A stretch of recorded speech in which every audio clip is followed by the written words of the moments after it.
cari confratelli, voglio in questo momento fare riferimento alla quinta linea programmatica del nostro sessennio. Abbiamo già riflettuto sulle 4 precedenti. La quinta ci dice e ci parla della nostra predilezione e priorità assoluta per i giovani e particolarmente per i giovani più poveri, abbandonati, indifesi. E sono le Costituzioni nell'articolo 26 che ci parlano di questa predilezione perché è stata la predilezione di Don Bosco. E potevo anche fare la registrazione di questo capitolo, di questa linea programmatica, sicuramente in uno dei miei viaggi con tanti ragazzi,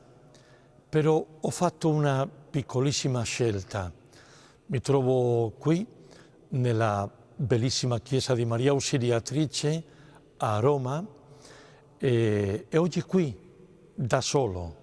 non da solo nel cuore, però sì in questa chiesa, ma con 2 grandi amori di Don Bosco e nostri, l'Ausiliatrice e il Signore, perché giustamente Don Bosco, per il suo amore alla Madonna e al Signore Gesù, ha capito che tutta la sua vita doveva essere una vita per i ragazzi, per i giovani e tra questi i più bisognosi. E questo è il nostro segno di identità. E la proposta che faccio,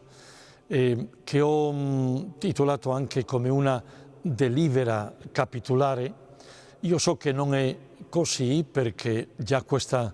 predilezione si trova nelle nostre Costituzioni,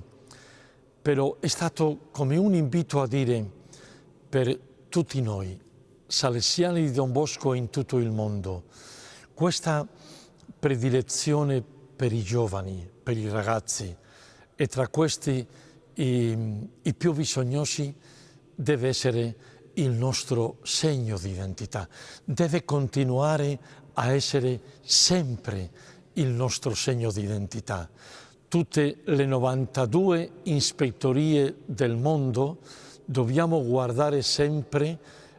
a questa bellissima sfida e dirci veramente noi siamo per i giovani e tra questi i più poveri? E dicevo alla fine nelle linee programmatiche che dobbiamo avere la fortezza, anche il coraggio di guardare al volto dei nostri ragazzi e giovani, perché guardando con il cuore di buon pastore,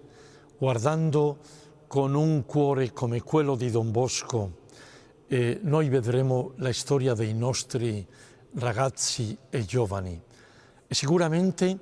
tante volte riusciremo a toccare un po'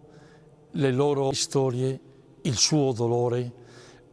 la sua solitudine, le loro difficoltà, le loro debolezze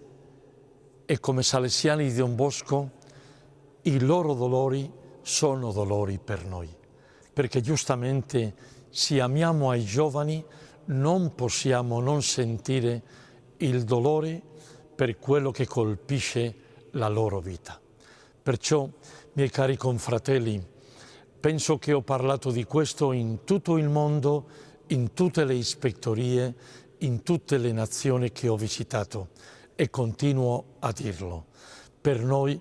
è essenziale, è un segno carismatico identitario la nostra predilezione per i ragazzi, per i giovani e tra questi i più deboli, sfruttati, colpiti per quello che è duro nella vita. Vi invito coraggiosamente a continuare su questo cammino di fedeltà al Signore Gesù tra le orme di Don Bosco. Grazie, saluti a tutti con tanto affetto.